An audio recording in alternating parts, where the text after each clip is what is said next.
எல்லாருக்கும் வணக்கம். நீங்கள் எதை பற்றி பேச போகிறேன்னு பார்த்தீங்கன்னா, annual report and audit report இதை பற்றின யூசேஜ் பற்றி தான் நான் பேச போகிறேன்.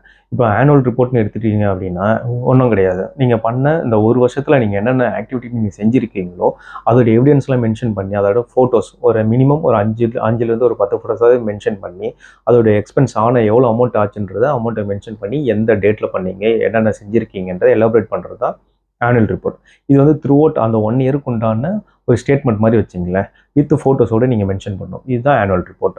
அதே மாதிரி பார்த்தீங்கன்னா ஆடிட் ரிப்போர்ட். ஆடிட் ரிப்போர்ட் எதுக்குன்னு பார்த்தீங்கன்னா, இப்போ ஒரு இன்கம் அண்ட் எக்ஸ்பெண்டிச்சர் வந்திருக்கும். இப்போ நீங்கள் ஒரு ட்ரஸ்ட்டாக இருக்கீங்க அப்படின்னும் போது டொனேஷன் வாங்கியிருப்பீங்க, அதெல்லாம் ஒரு இன்கமாக எடுத்துக்கலாம்.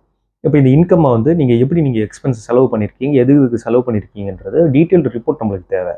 வெறுமனே வந்து ஒரு 1,00,000 வந்துச்சு, அந்த 1,00,000 நான் செலவு பண்ணிட்டேன் அப்படின்னு சொன்னால் ஐடியில் மென்ஷன் பண்ணி டிமாண்ட் வந்துடும்.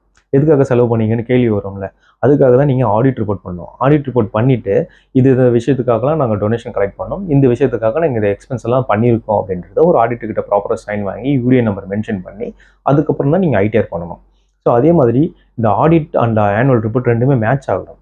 ஏன்னா நீங்கள் இதில் சில ஃபோட்டோஸ் வந்து பார்த்தீங்கன்னா ஆனுவல் ரிப்போர்ட்டில் நிறைய மென்ஷன் பண்ணுவீங்க. ஸோ கேட்டகரிஸும் கொடுத்துருவீங்க.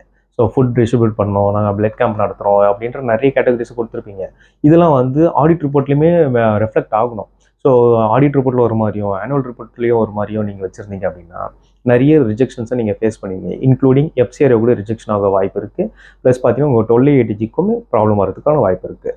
ஃபியூச்சரில் அதே மாதிரி டிமாண்ட் வரதுக்கு ரைஸ் ஆகிறதுக்கும் உங்களுக்கு வாய்ப்பு இருக்குது. ஸோ இதெல்லாம் தவிர்க்கணும்னா நான் ஃபுல் வீடியோ ஒன்று போட்டிருக்கேன், இதை பற்றின டீட்டெயில்டு வீடியோ ஒன்று போட்டிருக்கேன்.